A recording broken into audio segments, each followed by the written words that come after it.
నాలుగోసారి ముఖ్యమంత్రిగా ప్రమాణ స్వీకారం చేసిన శ్రీ నారా చంద్రబాబు నాయుడు గారికి, ఉప ముఖ్యమంత్రి శ్రీ కొణిదెల పవన్ కళ్యాణ్ గారికి సుమన్ టీవీ తరపున హార్దిక శుభాకాంక్షలు.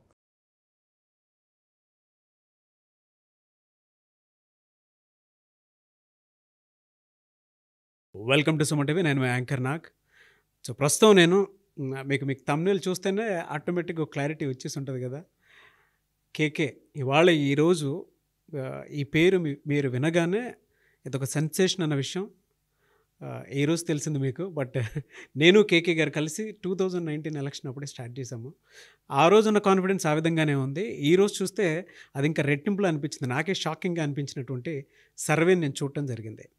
యాజ్ ఎ సెఫాలజిస్ట్ ఆయన ఈ స్థాయి వరకు రావడానికి ఏ కారణాలు ఎటువైపు బలంగా తీసుకొని వచ్చాయి. At the same time KK survey అనేటువంటిది వాళ్ళ బ్రాండ్ మీకు కనిపిస్తుంది కాబట్టి దాని వెనక ఉండేటువంటి ఏ విధమైనటువంటి అంటే ఛాలెంజెస్ ఉంటాయి, కొన్ని కీ ఛాలెంజెస్. ఈ బిజినెస్లో రాణించాలి అని అంటే ఆడియన్స్లో క్రెడిబిలిటీ సంపాదించుకోవటం అనేది అంత చిన్న విషయం కాదు.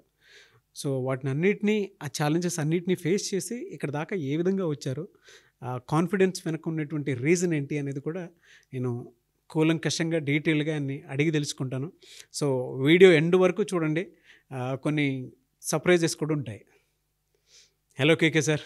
Thank you. అంత భారీ సెన్సేషన్తో కూడుకున్నటువంటి సర్వే బయటకు వచ్చిన తర్వాత ప్రతి ఒక్కరిలోనూ ఒక జనరల్ క్యాలిక్యులేషన్, డౌట్ డెఫినెట్గా ఉంటుంది.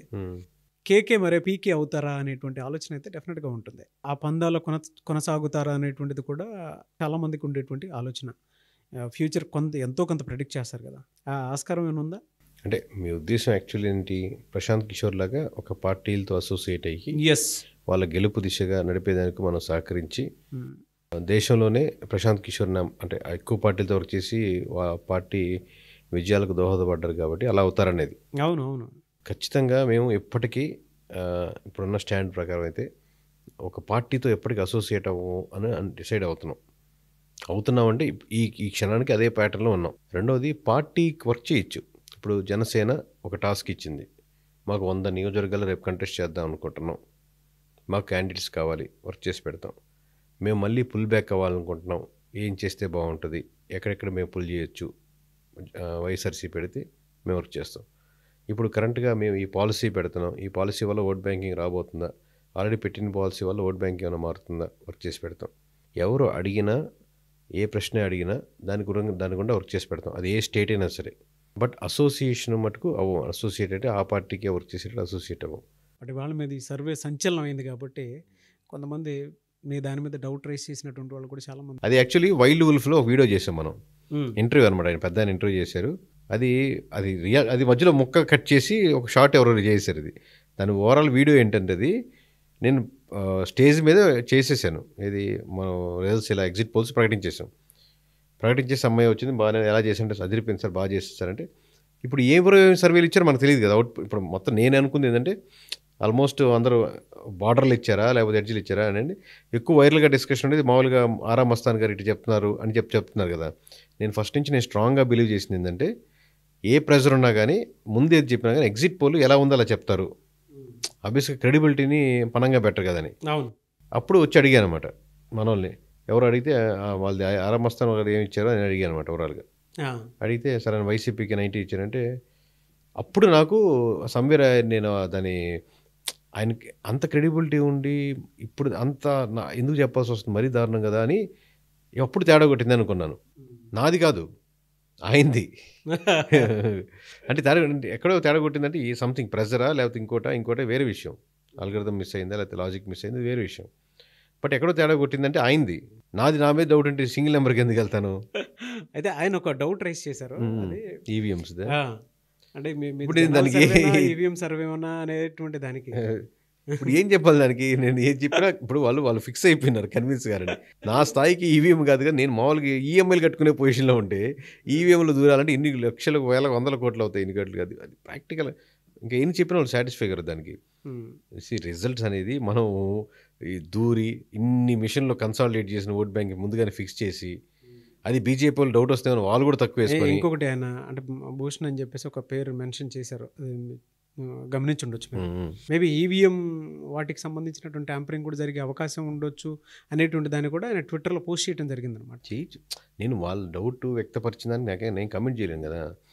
అంతే, నేనేం ఈవీ మిషన్లు దానికి బ్రాండ్ అంబాసిడర్ కాదు కదా దానికి. అది వాళ్ళ ఇష్టం, వాళ్ళు కమెంట్ చేయొచ్చు, వాళ్ళు అడగచ్చు, డౌట్ వ్యక్తపరచచ్చు, ఇంకేమైనా వెరిఫికేషన్ చేసుకోవచ్చు, దాంట్లో ఏమి విషయం. బట్ నేను నా ఇన్వాల్వ్మెంట్ వరకు ఏం చెప్పేది ఏంటంటే భారతీయ జనతా పార్టీ నాతో టైప్ అయి ఆబ్వియస్గా బీజేపీ చేయాలి కదా, సెంట్రల్ గవర్నమెంట్ చేయాలి, బీజేపీ నాతో టైప్ అయిపోయి ఆబ్వియస్గా పెద్ద తలకాయలు చేయాలి కదా, చిన్న చిన్న వాళ్ళు చేయలేరు. ఈ సిట్టింగ్ కావాలంటే పెద్ద తలకాయలు కూర్చోవాలి, పెద్ద తలకాయల పైన ఇంకెవరైనా కూర్చోవాలి, అమిత్ షా తరపున కూర్చోవాలి, అమిత్ షా తరపున ఇంకెవరైనా కూర్చోవాలి, నా దగ్గర కూర్చొని నాకు నెంబర్ చెప్పేసి వాళ్ళ జుట్టు వాళ్ళకి ఎంత తక్కువ సీట్లు వేసి దానికి మళ్ళీ చంద్రబాబు గారి సపోర్టు వల్ల కొన్ని సీట్లు ఆడించుకొని ఇది ప్రాక్టికల్గా ఎక్కడ యూ హ్యావ్ టు, ఇప్పుడు ఒకటి ఓడిపోయినా లేకపోతే ఇంకోటి చేసినా you have to accept the numbers, you have to respect the people's emotions. మీరు నన్ను అవమానించినట్టు కాదు, అది ఇంతమంది ప్రజల యొక్క ఓటు బ్యాంకు ఓటు తీరుని అవమానించినట్టు. ఇన్ని కోట్ల మంది వేశారు కదా ఓట్లని, దాన్ని అవమానించారు. నిజంగా డౌట్ ఉన్నప్పుడు డౌట్ వ్యక్తపరచడం తప్పలేదు. ఏదో దాన్ని మభ్య పెడదాం అనుకున్నప్పుడు ఇది ఫస్ట్ టైం కాదు. లాస్ట్ టైం టీడీపీ గవర్నమెంట్ ఉన్నప్పుడు కూడా చాలామంది ఈవీఎంలు ట్యాంపరింగ్ అని, ఇది ఫస్ట్ టైం ఇంట్లో నేను 151 అని అప్పుడు అన్నారు. కాకపోతే అప్పుడు నేను చేశాను అనలేదు, ఎందుకంటే సింగిల్ నెంబర్ వెళ్ళలేదు కాబట్టి. నాకు ఒక డౌట్ ఏంటంటే, ఇప్పుడు జగన్మోహన్ రెడ్డి గారి మీద కోపమా, లేదంటే లోకల్ ఎమ్మెల్యేలు ఎంపీలు ఉంటారు వాళ్ళ మీద కోపమా? మేజర్ పార్టు సక్సెస్ అయినా జగన్మోహన్ రెడ్డిని చూసి ఓట్లేసిన వాళ్ళే, మేజర్ పార్టు డిఫర్ అయినా జగన్మోహన్ రెడ్డి గారిని చూసి డిఫర్ అయిన వాళ్ళే. పేరు వైఎస్ఆర్సీపీ పార్టీ అంటాం, ఇట్స్ ఏ జగన్మోహన్ రెడ్డి గారి పార్టీ. పేరుకి టీడీపీ అంటాం, ఇట్స్ ఏ చంద్రబాబు నాయుడు గారి పార్టీ. జనసేన అంటాం, పేరు ఇట్స్ ఏ జనసేన, మనకు అది పవన్ కళ్యాణ్ గారి party. So you have to credibility తీసుకుని ఎవరికి ఇవ్వాలో అలాగే ఓడిపోయినప్పుడు కూడా వాళ్ళే క్రెడిబిలిటీ తీసుకోవాలి. దానికి కూటమి బలంగా రావడానికి 3 ప్రధాన కారణాలు అంటే ఏం చెప్తారు? మొదటి ప్రధాన కారణం అయితే కూటమే. కూటమి బలంగా రావడానికి కూటమే. రెండో ప్రధాన కారణం ఎమోషనల్ కనెక్షన్ మిస్ అయిపోవడం. ఏదైతే జగన్మోహన్ రెడ్డి గారిని ఆ సింహాసనం మీద కూర్చోబెట్టిందో, అంటే నేను సింహాసనం చెప్పను కాదని వాళ్ళ పర్స్పెక్టివ్లో ఆ సింహాసనం మీద కూర్చోబెట్టిందో, అదే సింహాసనం నుంచి మళ్ళీ ప్రజలు దూరంగా ఉండడం, ప్రజలకి, నాయకులకి, ఎమ్మెల్యేలకి, మండల లీడర్స్కి, లోకల్ నాయకులకి రిప్రజెంటేటివ్స్ చూడడం, దాంతో పాటుగా ప్లస్ అదే నెంబర్లో రెండో రీజన్లోనే ప్లస్ మీరు ఉన్నటువంటి సర్కుల్, అది ఐపాక్లో కొంతమంది కావచ్చు, చుట్టూ ఉన్నటువంటి వాళ్ళు కావచ్చు, wrong impressions, wrong narrations, wrong suggestions create చేయడం. దీని ఎక్స్టెన్షన్ సెకండ్ పాయింట్ చెప్పాలంటే, నేను మిమ్మల్ని ఎందుకు పెట్టుకుంటాను అంటే, నేను మూర్ఖంగా వెళ్ళేవాడిని నాగరాజు, నేను ఎక్కడైనా వెళ్తుంటే ఆపు, నేను ఎక్కడ ఎక్కువ తప్పు చేస్తుంటే ఆపు అని చెప్పి మేము పెట్టుకుంటాం. మీరు నన్ను ఆపేదానికే మిమ్మల్ని పెట్టుకుంది, లేదా రాంగ్ డైరెక్షన్ వెళ్తుంటే రైట్ డైరెక్షన్ తిప్పేదానికి. నేను చెప్పానన్నా మీరు ఏం లేదంటే మళ్ళీ అదే ప్రోత్సహించమని కాదు, లేదా రాంగ్ ఇన్పుట్ ఇచ్చాను. నెక్స్ట్ డే మళ్ళీ కొత్త డేటా వచ్చింది, చూడు దీనివల్ల ఇంత అవుతుందని. 4 years నుంచి రాంగ్ డేటా వస్తుంది, 4 years నుంచి రాంగ్ ఇంప్రెషన్ వస్తుంది. ఆన్లైన్ వ్యూవర్షిప్ని బట్టో లేకపోతే ఇంకోటి బట్టో ఓట్ బ్యాంకింగ్ ఉండదు. కేఏపాల్ గారు కూడా మంచి వ్యూవర్షిప్ ఉంటుంది, దాన్ని బట్టి ఓట్ బ్యాంకింగ్ ఉండవు. సో రెండవది అది ప్రధానంగా, ఒకటి కూటమి, 2 ఎమోషనల్ కనెక్షన్ మిస్ అయిపోవడం, దాంతోపాటుగా ఎమోషనల్తో పాటు చుట్టూ ఉన్న ఎమోషనల్ కనెక్టివ్లో భజన్ బ్యాచ్లో ఉండడం ఎక్కువ మంది. కోటరీ కరెక్ట్ కాదు, కరెక్ట్ కోటరీ లేదని చెప్పేదానికి రిజల్ట్స్ చెప్తాయి అనమాట. ఆబ్వియస్లీ అంటే ఒకరో ఇద్దరు 5% ఉన్న వాళ్ళ వాయిస్ వినపడి ఉండకపోవచ్చు, కోటరీ పెద్దదిగా ఉండడం. 3 ఇంకో ప్రధానమైన రీజన్ ఏంటంటే ఓన్లీ వెల్ఫేర్ స్కీమ్స్ని నమ్ముకోవడం. Only welfare schemes vote banking తెస్తాయి. Only welfare schemes vote banking తెస్తాయి, దాంట్లో డౌటే లేదు. Welfare schemes have certain vote banking 5 to 10% వస్తుంది. బట్ ఎక్స్ట్రా ఓట్ బ్యాంకింగ్ రావాలంటే మీరు ఆ పీపుల్ దాంట్లో చేంజెస్ కనపడాలి. అవి నవరత్నాలు కాదు, మంచి స్కూల్స్ కావచ్చు, మంచి హాస్పిటల్స్ కావచ్చు, లేకపోతే మంచి రోడ్లు కావచ్చు, కరప్షన్ అనిపించిందా? ఒక్కొక్కటి ఇష్యూ, ఒక్కొక్కటి రాజధాని ఇష్యూ కావచ్చు, ఒక్కో దగ్గర ఒక్కో ఇష్యూ కంటికి కనిపించే మాత్రం ఇవే కనిపిస్తున్నాయి. రాజధాని ఇవన్నీ తర్వాత సంగతి, ముందు ఇవన్నీ సక్సెస్ అయి ఉంటే తర్వాత అన్నీ క్లియర్ అయ్యింది. ఇప్పుడు గెలిచిన తర్వాత చాలామంది అల్లర్లు ఎక్కువ చూస్తూ ఉన్నాం మనం. మామూలుగా అడుగుతున్నాను, మీరు స్టేట్ మొత్తం తిరిగారు కాబట్టి, మీరు ఏపీలో చూసేటప్పుడు తిరిగినప్పుడు నిజంగానే వైఎస్ఆర్సీపీ నాయకులు దాడులు చేయటము, భయపెట్టము, ఆందోళనకు గురి చేయటము అలాంటివి చూసారా మీరు? అంటే మామూలుగా అడుగుతున్నాను, ఎందుకంటే ఇప్పుడు వాళ్ళు అలా చేశారు కాబట్టే ఇలాగని చెప్పేసి కొన్ని రివెంజ్ తీర్చుకోవడానికి పెట్టినటువంటి పోస్టులు చూస్తున్నాం మనం. నిజంగానే స్టేట్ని అంత కుదిపేసేలాగా భయాందోళన క్రియేట్ చేసేంత జరిగిందా? దీంట్లో మిక్స్డ్ క్వశ్చన్స్ ఉన్నాయి. స్టేట్ భయాందోళన క్రియేట్ చేసే విధంగా అయితే లేదు 100%. నాయకులు అందరూ చేశారంటే అది కూడా 100% కాదు. బట్ ఎక్కడో ఒక్క నాయకుడు చేసాడు అనుకోండి, ఇప్పుడు ఎవరో పోస్ట్ పెట్టాడు, ఒకరిని అరెస్ట్ చేశారు అనుకోండి, అరెస్ట్ చేసిన వెంటనే తెలిసినప్పుడు ఆ మినిస్ట్రీస్ కానీ లేదా ఇంకోరు కానీ దాని వెంటనే స్ట్రాంగ్ యాక్షన్ తీసుకుంటే పార్టీ చాలా స్ట్రిక్ట్ యాక్షన్ తీసుకుంటుందన్న మెసేజ్ పంపిస్తారు అనమాట. అలా కానప్పుడు ఏమవుతుందంటే ప్రతి దగ్గర మీరు చెప్పబోయిన ఎస్ఐ లోపల వేస్తాడు ఫస్ట్ మీ ఇంప్రెషన్ కొట్టేదానికి. ఎమ్మెల్యేకి ఫేవర్గా ఉన్న ఒక ఎస్ఐఓ సిఐఓ ఇంకెవరు ఏంటంటే వాళ్ళు చెప్పినా చెప్పకపోయినా మీ యొక్క ఇంప్రెషన్ క్రిటికేషన్ ఇప్పుడు వాళ్ళు మీరు ఎలా చెప్తారో అలా లైటింగ్ అన్నీ ఎలా ఫిక్స్ చేస్తారో చేసుకుంటా పోతారు ఇంకా అదే ప్యాటర్న్లో. అలాగే ఒకసారి మీరు ప్యాటర్న్ ఫిక్స్ చేస్తే ఇంకా అది ఆగదు. ఇప్పుడు కూడా మొన్న కూడా జరిగినప్పుడు నేను అదే చెప్పాను. ఇప్పుడు మన దాడులు టకటక చేశారు, ఇంకా మీరు వెంటనే పుల్ బ్యాక్ చేయాలి దాన్ని, లేదా ముందుగానే అబ్జర్వ్ చేసి అక్కడ పెట్టాలి క్యాండిడేట్ని స్ట్రిక్ట్ ఆర్డర్స్తో. అదే కంటిన్యూ అయిపోద్ది అనమాట. కింద ఉండే స్థాయిలో ఏంటంటే నా వెనకాల పార్టీ ఉంది అనుకుని ఉంటుంది. మీ పార్టీ ఉంది అనుకుని ఫీల్ అయ్యాడు మీ పార్టీకి ఎక్కువ డ్యామేజ్ చేస్తూ ఉంటాడు. ఎందుకంటే రాంగ్ ఇంప్రెషన్ వేలాది ముందు ఒకటి క్రియేట్ చేస్తూ ఉంటాడు. ఇనిషియల్లీ ఇప్పుడు మన రిజల్ట్స్ వచ్చాక కూడా ఈ 16 నియోజకవర్గాల్లో చాలా స్ట్రిక్ట్గా పెట్టండి ఎస్పీలని, ఎందుకంటే ఇక్కడ అలా జరుగుతాయని ముందుగానే అసెస్మెంట్ చేసి చెప్పాలి. ఆ బాధ్యత అప్పుడు పార్టీ తీసుకోవాలి, ఇప్పుడు ఈ పార్టీ తీసుకోవాలి. ఓకే.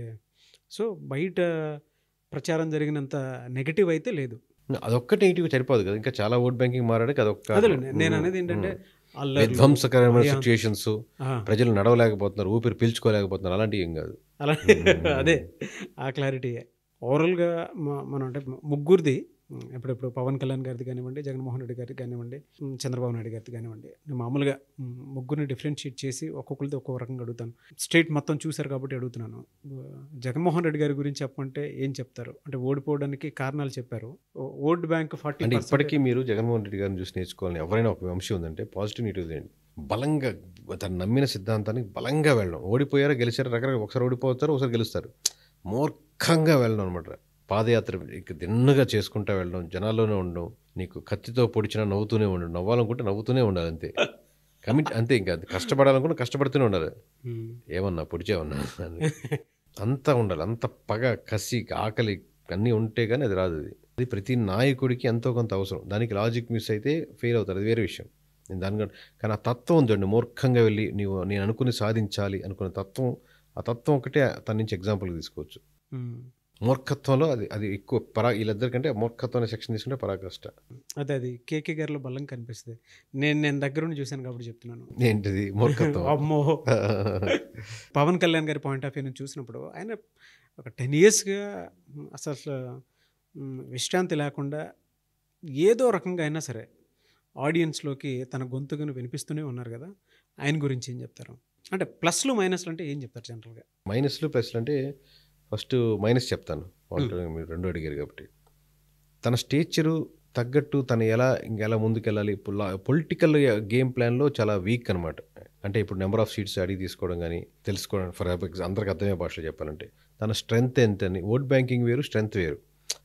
ఓట్ బ్యాంకింగ్ 7%, 8% పడింది, అది ఓట్ బ్యాంకింగ్ కాదు. తనకి ఇంకా ఓట్ బ్యాంకింగ్ 30% దాకా ఉంటుంది. దాంట్లో 8% పడింది కదంటే పడ్డదే ఓట్ బ్యాంకింగ్ కాదు. మీరు పోటాపోటీ లేనప్పుడు ఓట్లు వేయపడరు, పోటాపోటీలో ఉన్నప్పుడు ఓట్ బ్యాంకింగ్ కనపడుతుంది. ఎప్పటికైనా బెటర్ ఆల్టర్నేటివ్ టీడీపీకి జనసేన అవుద్ది పోటాపోటీ వస్తే. సో అది వేరే సబ్జెక్ట్, వేరే టాపిక్. బట్ ఆ స్ట్రెంగ్త్ని తను అసెస్ చేయడంలో ఎక్కడో వీక్ అనమాట కంపారిటివ్లీ అదర్తో పోలిస్తే, వీళ్ళిద్దరితో పోలిస్తే. ఓకే. అంటే దాన్ని కూడా ఇప్పుడు మిగతా లీడర్స్ స్ట్రెంగ్త్ పావాలనుకోండి, నా స్ట్రెంగ్త్ ₹10 అని చెప్తారు. పవన్ కళ్యాణ్ గారు తన స్ట్రెంగ్త్ ₹10 అనుకోండి, నా స్ట్రెంగ్త్ 10 పైసలు అని చెప్తారు. అప్పుడేమవుద్ది, ఆ స్ట్రెంగ్త్ 10 పైసలు కానించి మొదలు పెట్టాల్సి వస్తుంది. మళ్ళీ మీరు కనీసం పావులా చెప్పిన సౌంగ్ అది నాకేముంది 10 సీట్లే గెలిపించారు కదా అంటే నెగిటివ్ సెన్స్ అవుతుంది. అది కరెక్ట్ కాదు. తన స్ట్రెంగ్త్ని చాలా తక్కువ అనే అసంప్షన్ చేసుకుంటారు అనమాట. రిజల్ట్స్ ద్వారాను రకరకాల తనకు వచ్చిన ఫీడ్బ్యాక్ ద్వారాను అది ప్రజారాజ్యం ఎఫెక్ట్ ఫస్ట్, ఇప్పుడు ఎఫెక్ట్ అది స్ట్రెంగ్త్ అవ్వదు. మీరు దాంట్లో ఇప్పుడు నేను ఇప్పటికీ చెప్తాను, జగన్మోహన్ రెడ్డి గారు 1 కోటి పైన ఓట్లు వచ్చాయి, అది చూడాలి మీరని. సో మీరు స్ట్రెంగ్త్ని చూడాలన్నమాట. అది అట్లాగే పాజిటివ్ పాయింట్స్ వచ్చి అనుకున్న దానికి అదే లైన్లో నిలబడే ఉండడం.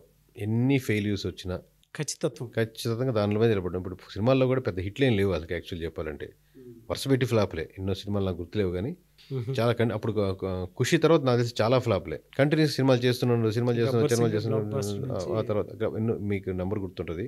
సో చాలా సినిమాలు కంటిన్యూస్ ఫ్లాప్ అయినా కంటిన్యూగా అదే స్టీమ్లో ఎక్కడ లైన్ తప్పకుండా ఏదో పడితే సినిమాలు చేయకుండా ఆ లైన్లో ఏదో ప్రయత్నాలు. అలాగే పాలిటిక్స్లో కూడా ప్రజారాజ్యం ఫెయిల్యూర్ చేశారు, ప్రజారాజ్యం తర్వాత ఫెయిల్యూర్ చేశారు, మళ్ళీ కొత్తగా పార్టీ పెట్టారు, దాంట్లో కంటెస్ట్ చేయలేదు, మొత్తం తర్వాత మళ్ళీ కంటెస్ట్ చేసి ఫెయిల్ చేశారు. మళ్ళీ అయినప్పుడు కూడా స్టిల్ పొలిటికల్లీ నాలెడ్జ్ తక్కువ ఉన్నప్పటికి కూడా, అంటే డిసిషన్ మేకర్లో తక్కువ ఉన్నా కానీ లైన్ మటుకు అదే లైన్ ఉంచుకున్నారు. ఆ లైను ఇంకొంచెం నేను ఇందాక చెప్పిన నెగిటివ్ పోకుండా ఎలా ఉంటే లైన్ పెద్దదయ్యింది. అంటే ఇప్పుడు ముందుకెళ్తుంది, కొంచెం హైట్లో వెళ్ళి ఉండేది. అది నేను చెప్పే తన వల్లే ముందుకెళ్తున్నారు, తన వల్లే అనుకున్న దానికంటే కిందకి వెళ్ళారు. ఇప్పుడు అతనే లీడరు, అతనే అన్ని కదా, ఫెయిల్యూర్కి One man army show. Accepted, one man show. So అదే బలం, ఖచ్చితత్వమే ప్లస్ బలం. మైనస్ రెండు అవి. ఇంక చంద్రబాబు నాయుడు గారికి బలం అంటే మామూలు రాష్ట్ర వ్యాప్తంగా, దేశవ్యాప్తంగా, ప్రపంచవ్యాప్తంగా తెలిసిందే రాజకీయం, అదే బలం, ఇంకంత దాంట్లో డౌట్ లేదు. ఓకే. వీక్నెస్ కూడా రాజకీయమే. చంద్రబాబు నాయుడు గారికి వీక్నెస్ కూడా రాజకీయమే. ఎందుకంటే ఇప్పుడు రాజకీయంగా వాళ్ళు నవరత్నాలను పెట్టారు, ఫ్లాప్ అవుతున్నారు, క్లియర్ కట్ కనపడుతుంది. కానీ రాజకీయంగా మనం కూడా ఏదో పెట్టాలని చెప్పి మనం కూడా స్కీమ్ చేయాలని ఇప్పుడు సూపర్ 6 పెట్టారు. రాజకీయంగా పాసిబుల్ అన్నది, పాసిబుల్ అదే పాసిబులే, బట్ అదే ప్యాటర్న్ కదా, వాళ్ళది ఇదే ప్యాటర్న్, ఇదే ప్యాటర్న్. ఇప్పుడు మీకు చెప్పినట్టు సూపర్ 6లో ఒక 2 పథకాలు తీసేద్దాం. ఏది బస్సు స్కీము, సిలిండర్ స్కీమ్ తీసామనుకోండి, ఇంచుమించుగా ఒక 2 సీట్లు అటు ఇటుగా అదే సీట్లు వస్తాయి. 150 తగ్గు పర్సంటేజ్ ఆఫ్ ఓట్స్ కొంచెం తగ్గితే అంటే. కానీ ఇప్పుడు ఎఫెక్టివ్ దీని భారం ఎంత భారం వస్తుంది అగైన్. సో రాజకీయం సేమ్ థింగ్, బికాస్ రాజకీయం అనేది ముందు వెళ్తుంది కాబట్టి, తనకి డెవలప్ చేయాలి లేకపోతే ఇంటెన్షన్ దానికంటే కూడా ముందు లేరు రాజకీయం.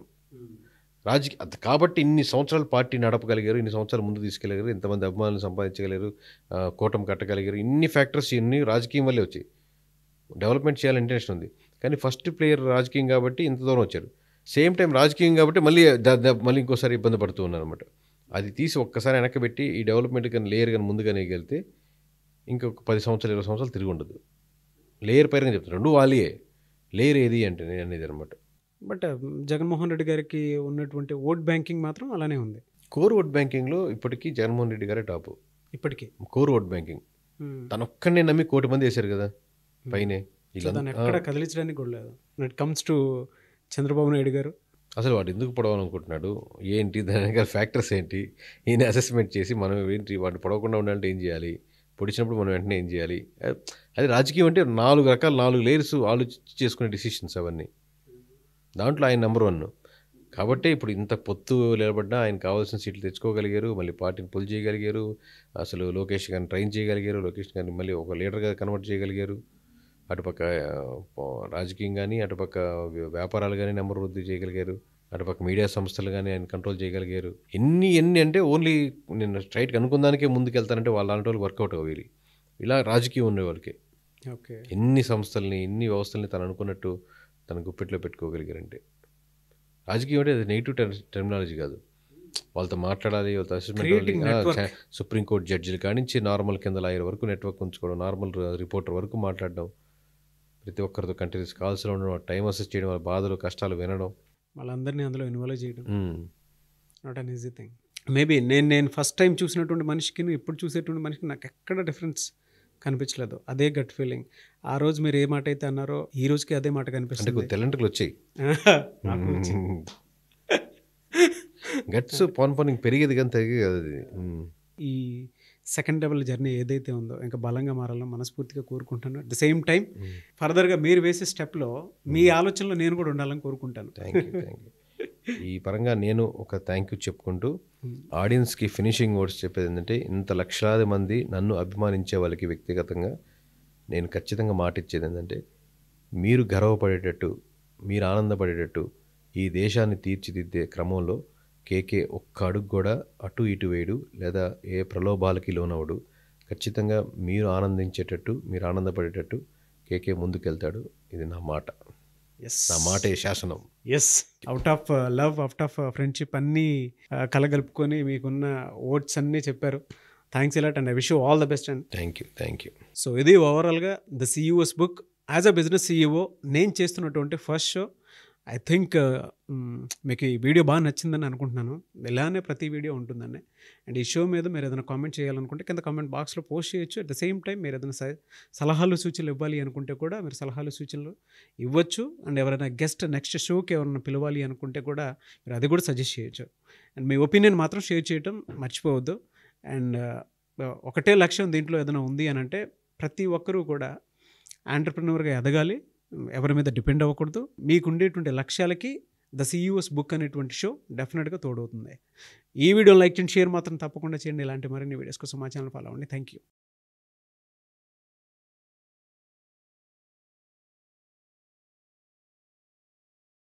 సుమన్ టీవీలో మీ పర్సనల్ అండ్ బిజినెస్ ప్రమోషన్స్ కోసం కింది నెంబర్కి కాంటాక్ట్ చేయండి.